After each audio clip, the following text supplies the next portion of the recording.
In 1929 at Geneva, long before Hitler and his partners began to eye the real estate of the world, there was an international conference.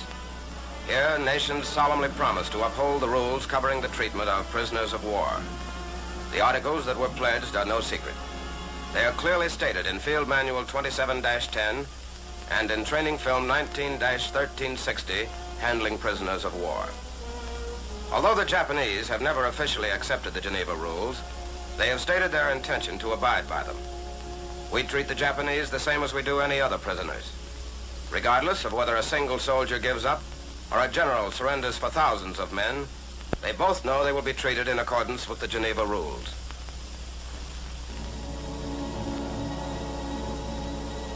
September 16th, 1944, Nazi Major General Erich Elster surrendered his 20,000 men to General Macon of the 83rd Division near Loire, France.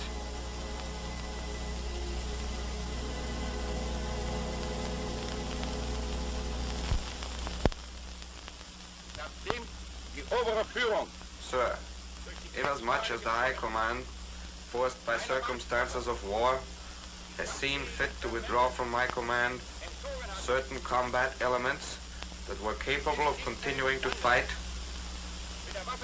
I am no longer in a position to break through to the German frontier by force of arms.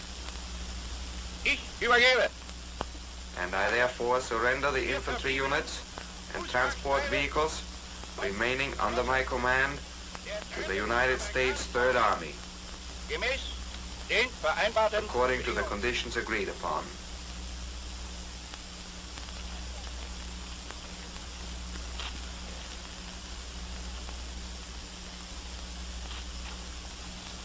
General Elster, acting for the commanding general of the 9th United States Army, Lieutenant General William H. Simpson, and on behalf of the Army of the United States, I accept your surrender.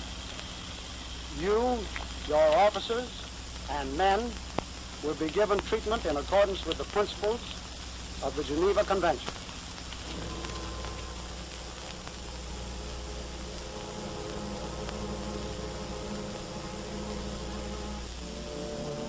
When an individual commander surrendered 20,000 men to a handful of Americans, prisoners flocked to the surrender junction in all types of conveyances.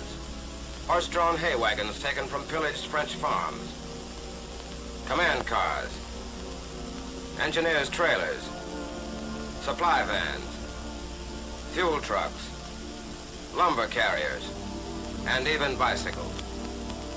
It's practically impossible for the military police to be on hand every time a prisoner is taken, so it's necessary for every available soldier to know the rules covering the treatment of prisoners of war while acting as guards.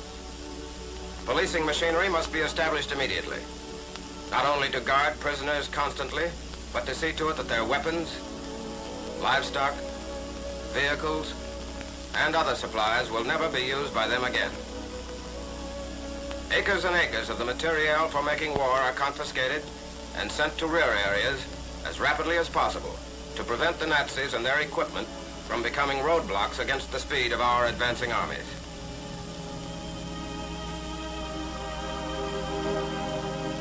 Prisoners of war, trudging back to internment camps along roads which, a few years before, trembled under their proud goose-stepping.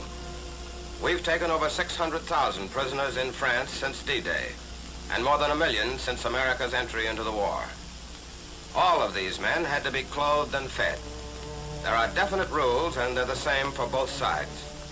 In the event you are captured, it's a good idea for you to know them.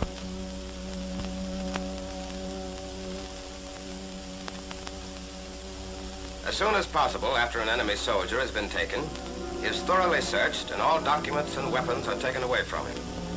These are later turned over to G2 for further investigation. Often, these apparently innocent belongings will supply the answer to some tactical problem. This is the enemy, disarmed, helpless.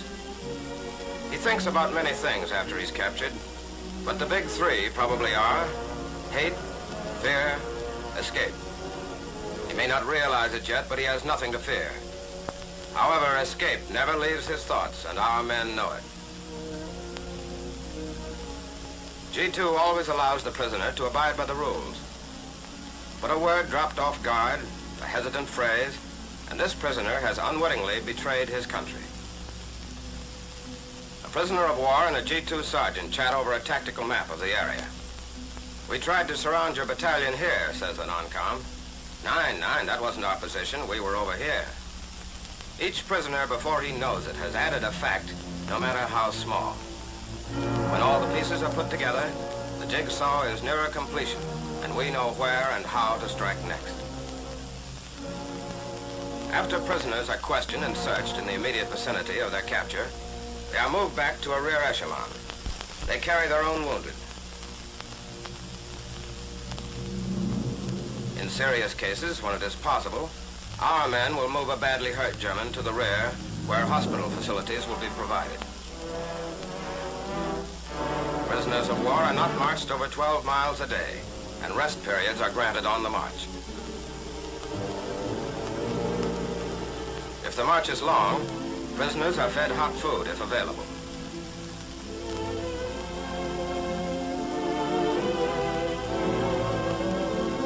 If there is no hot food, they are given sea rations, the same chow given to the MPs who guard them.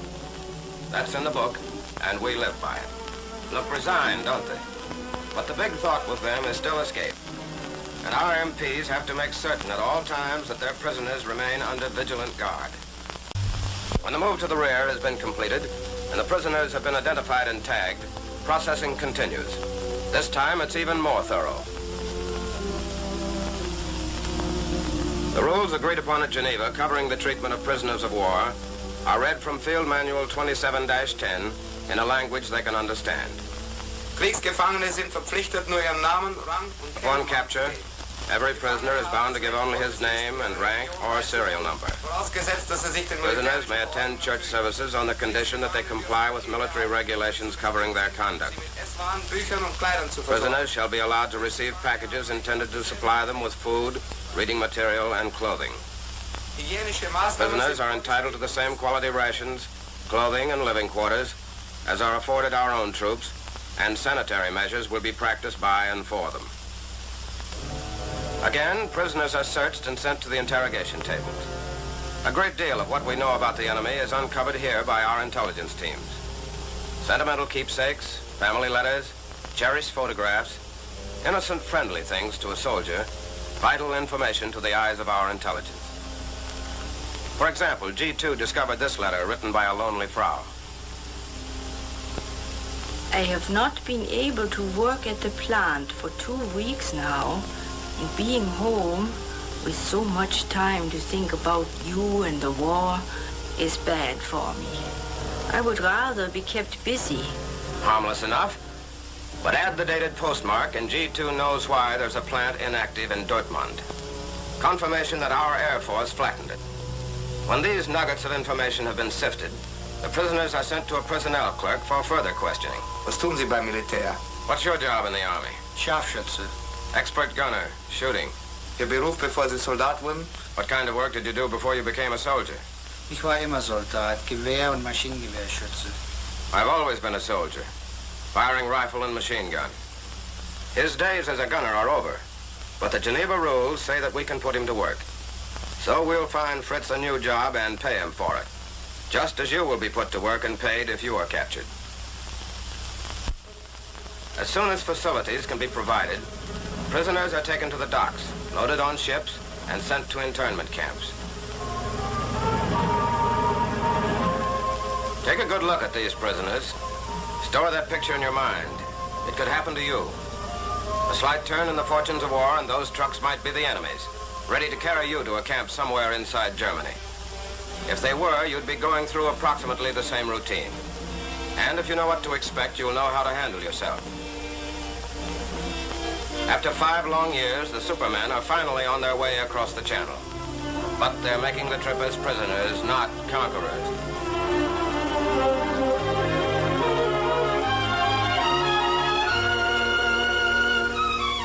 Under the watchful eyes of our MPs, enemy soldiers jump from a landing barge onto English soil.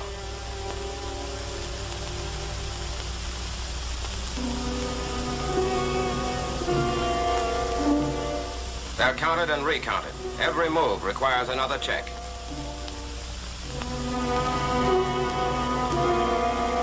German boots rumbling over the streets of an English seacoast town, but not as they had planned.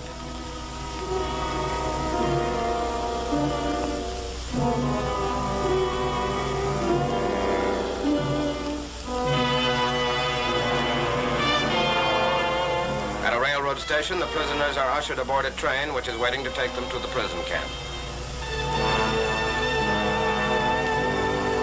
No Nazi who wants to live would try to make a break now. Chances for collusion and conspiracy among the officers and men are minimized by placing the officers in separate cars. The train ride carries the prisoners deep into the English countryside. What used to be peaceful grazing meadows have been strung off with barbed wire to house the incoming thousands of war prisoners. Enclosures are subdivided so that the larger areas contain the enlisted men and the smaller hold the enemy officers.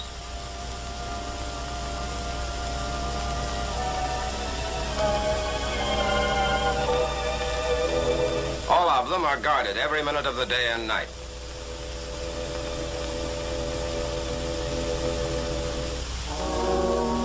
Again, the prisoners are searched.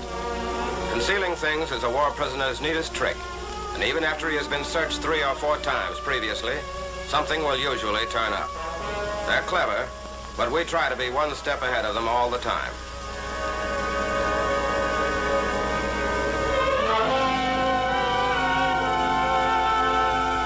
Meals are served regularly. It's our food, but they've got to supply their own cooks to prepare it and their own KPs.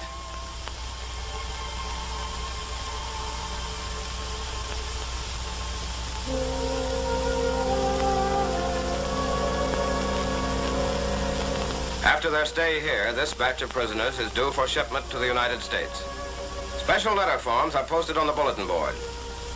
Okay, Hans, you can write to that kid in Freiburg or that Fräulein in Wilhelmshaven, just as long as we're sure that Joe Smith can write to his mother in Denver or his girl in Galveston. Near a port somewhere in England, they get ready for that last long trip out of the war. Sometimes the trip is pretty rough. The prison ship, U.S. bound, was driven on jagged rocks by a storm at sea. A man on a sinking ship has everything he can do to save himself. But American officers knew that their responsibility was also to save their prisoners.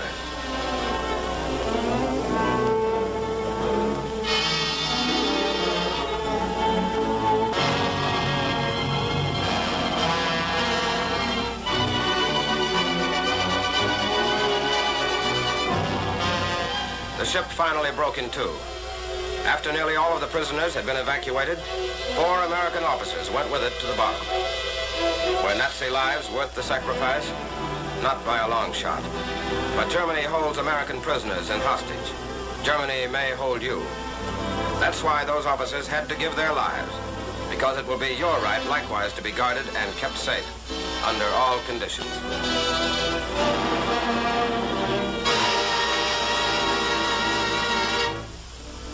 Another ship carried these prisoners to the United States. Large convoys are crossing the ocean with boatloads of war prisoners. In the United States, the men are assigned to permanent prison camps scattered all over the country. Here, they are busily engaged in all types of useful work. More than 1 million well-trained enemy soldiers are taken off the battlefields, and thousands more continue to pour into internment camps every day as defeat slowly and surely closes in around their country.